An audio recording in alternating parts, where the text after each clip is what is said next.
Great. Okay, and then I'll begin. Thank you very much. So yes, this is actually an exhibition that was put together by several collaborators at Birkbeck University of London, Ravensbourne University of London, and the Museo Galileo in Florence. And of course, as everyone will be aware, last year was the 500th anniversary of Leonardo's death. And to celebrate that, obviously there were a number of exhibitions around the world, of which this was one. And the area that was chosen to be explored in this exhibition was actually the quite interesting and quite niche sort of area of perpetual motion. Because unbeknownst to me, certainly as a sort of not necessarily a specialist in that particular field, in fact, Leonardo's engineering interests actually took in the concept of perpetual motion. Like a lot of his contemporaries, there was a sort of he was aware that there was a tradition of speculative machines that might actually be able to produce this fabled power source. But unlike them, he quickly came to the conclusion that this was in fact impossible, which is of course borne out by modern physics. Friction alone will stop any of these perpetual motion designs after a while, no matter how well they're designed. Nonetheless, it was clearly a topic of fascination, and Leonardo came to several sort of different designs throughout his career, some of which were placed in the Codex Forster, which was bequeathed to the Victoria and Albert Museum, as you will see there, a tiny notebook with these amazingly precise small drawings, workings out of his thinking in terms of these machines, two different sorts of turbine, one of which a slightly more well-known type where a series of arms holding weights are actually arranged around a cylinder so that they sort of pull each other down continuously. But the one on the right, a more ingenious design, where in fact, and it's quite hard to see there, which is why I'll bring up some more images shortly, but in fact, balls run inside several triple-vaned arms, and it's the movement of the balls inside those arms that pulls one down after the other. So in fact, there are two balls per arm. There's a complex sort of track within each of those blades that in fact pulls it over. So it's a much more ingenious design.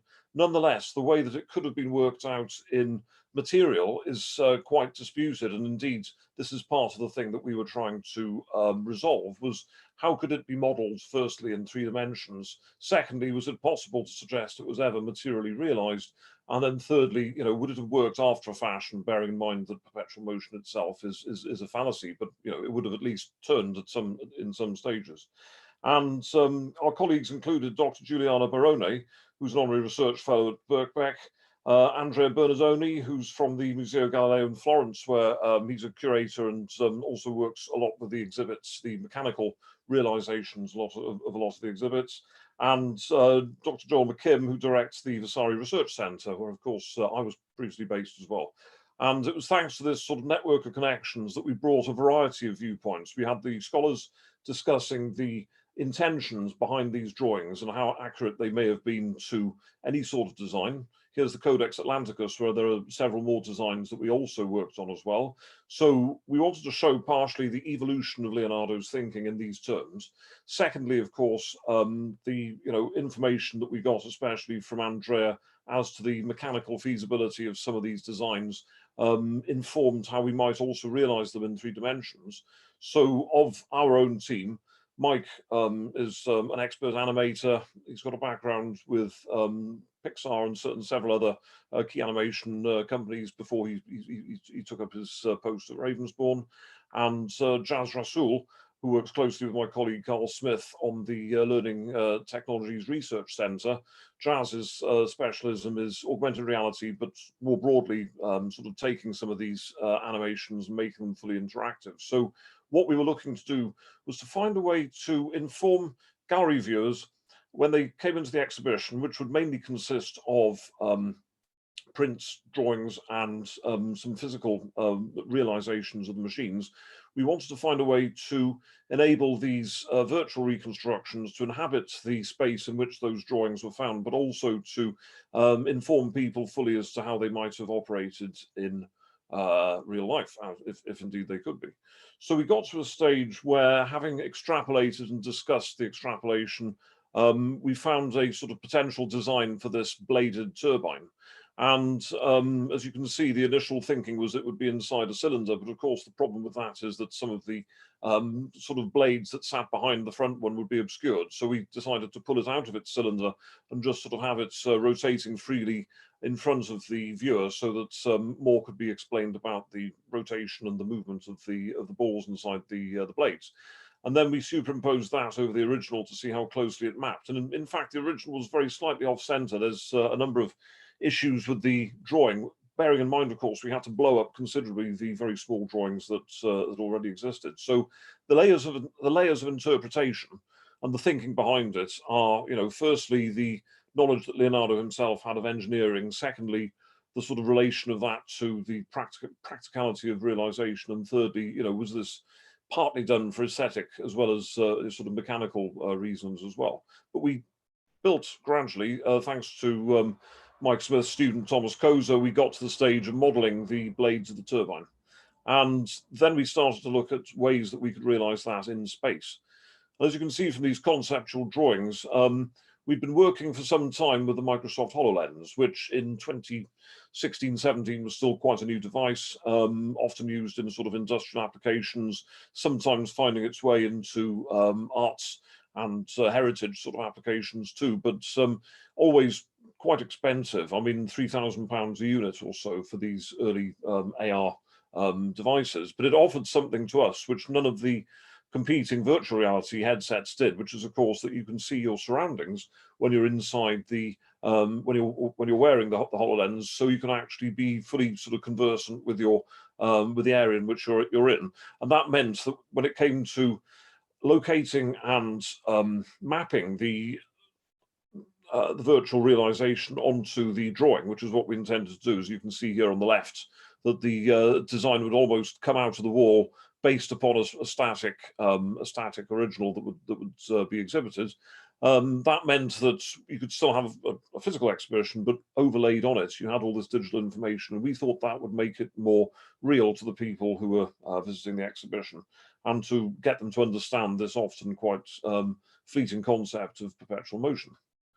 I should add as well that in addition to this, Mike was animating the designs from the Codex Atlanticus, all 6 of them, so that in fact people who didn't either want to engage with the virtual reality, sorry, the augmented reality, or just didn't have time to do so, would still be able to see the evolution of Leonardo's thinking. So that entire page of the Atlanticus was also animated as a traditional projected animation, which ran continuously through the show. But the key thing was how to get the virtual experience to be as sort of as engaging as possible, not to be too alien, bearing in mind that a lot of the people, maybe in demographics, who perhaps hadn't encountered augmented reality before, the sort of overlap between Leonardo scholars and the sort of this sort of application of technology is relatively small. So we wanted to make sure it would become as familiar as possible. But you can see there the sort of conceptual ideas that we had about how to do it.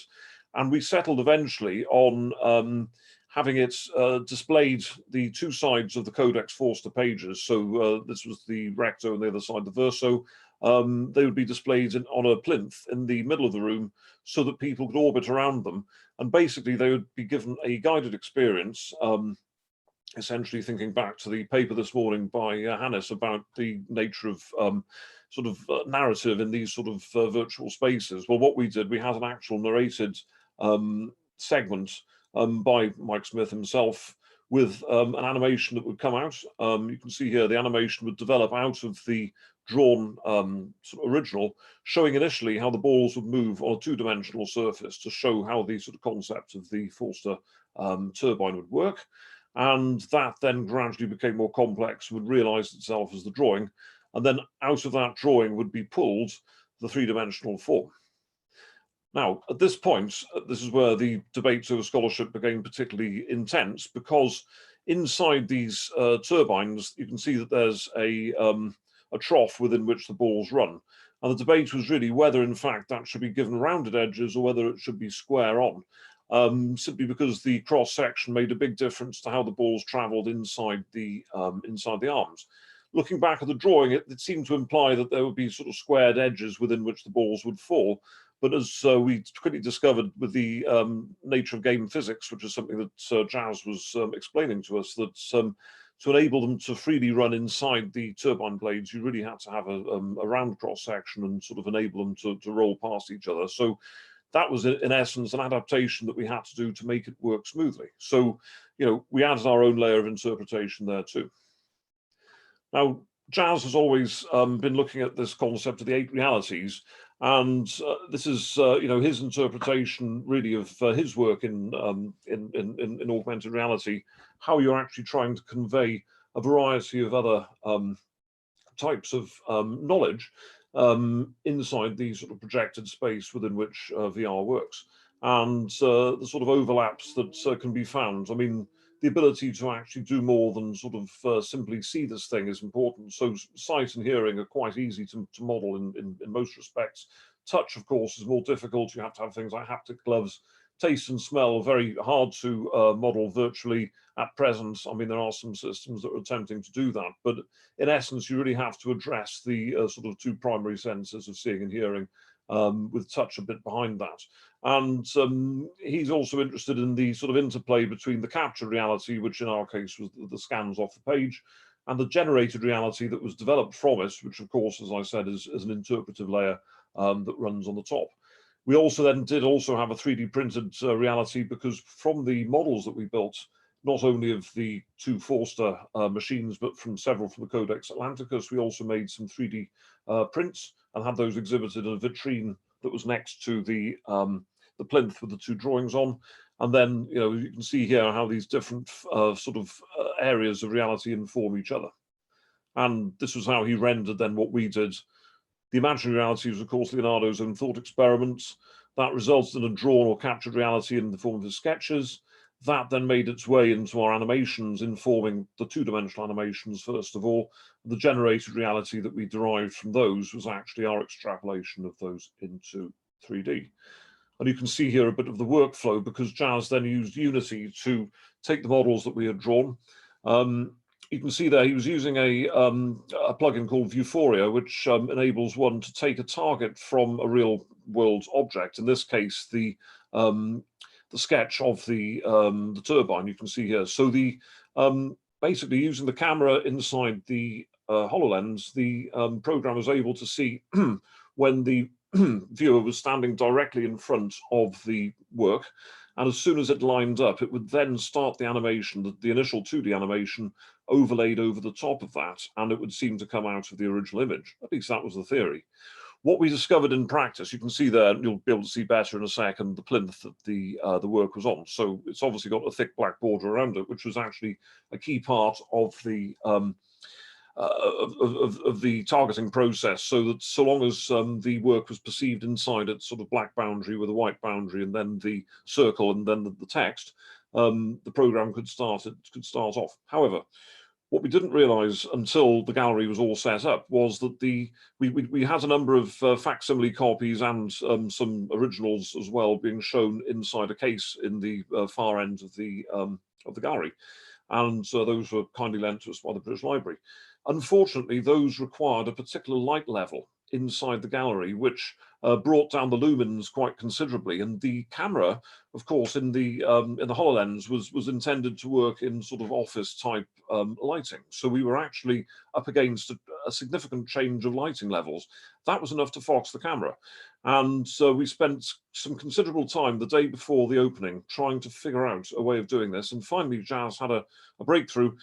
What he did, he took a photograph of the stand as it stood and used that photograph as the target. So instead of looking in 3D space for something that was variable in terms of light intensity, all the camera then had to do was look for something that closely resembled the photograph.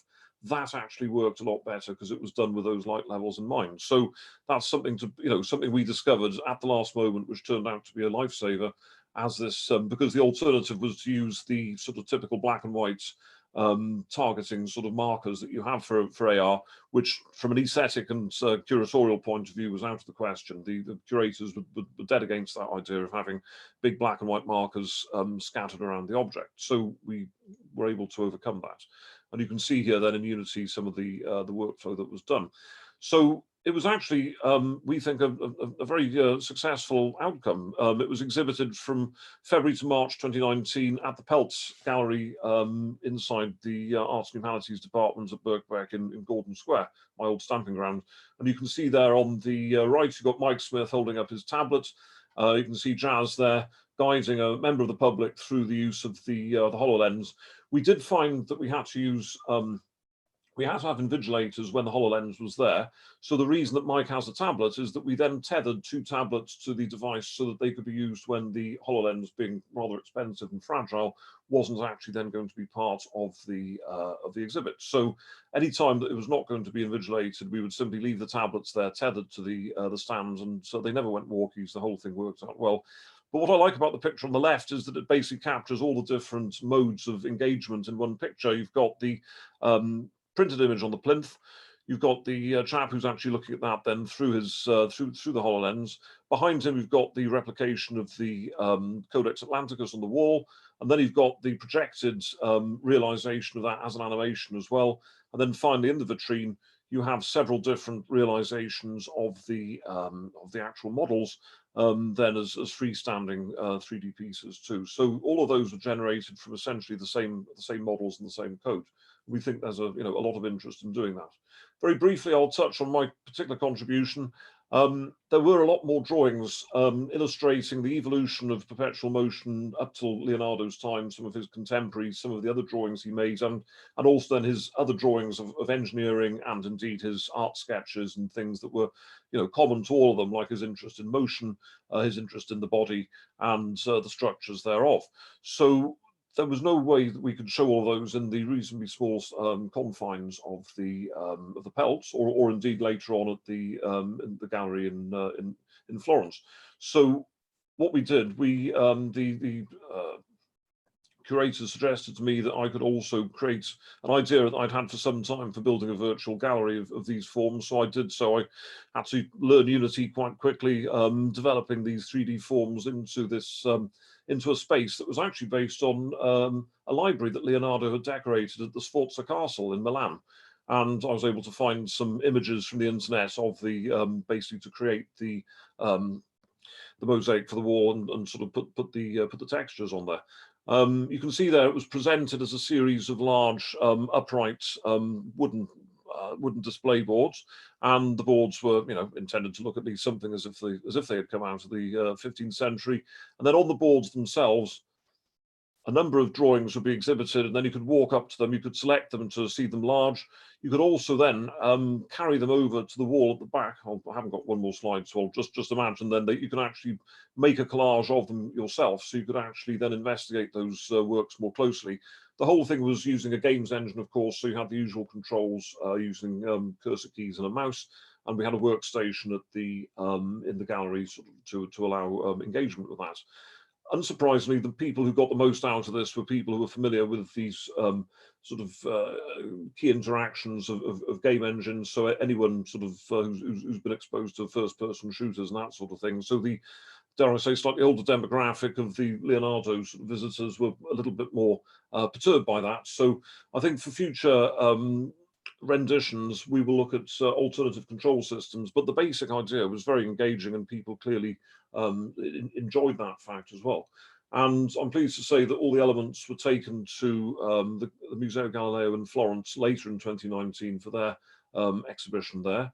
And furthermore, we're hoping to develop these as time and money permit. So we're looking forward to further opportunities to develop the concept and do more with Leonardo in general. So thank you very much. Thank you, Nick. That's fascinating. We were all able to see. I saw there was something from Jonathan about full screen. I hope people were able to see what I put up. Yes, we could. We just saw the your little apple bar at the top. Oh, right. It could have been worse. I think. You never know until it comes to the end. Well, no. There was nothing to worry about. Good. Okay. So I don't think we have any. Let me just check if we've got any particular questions or bits and pieces No, okay.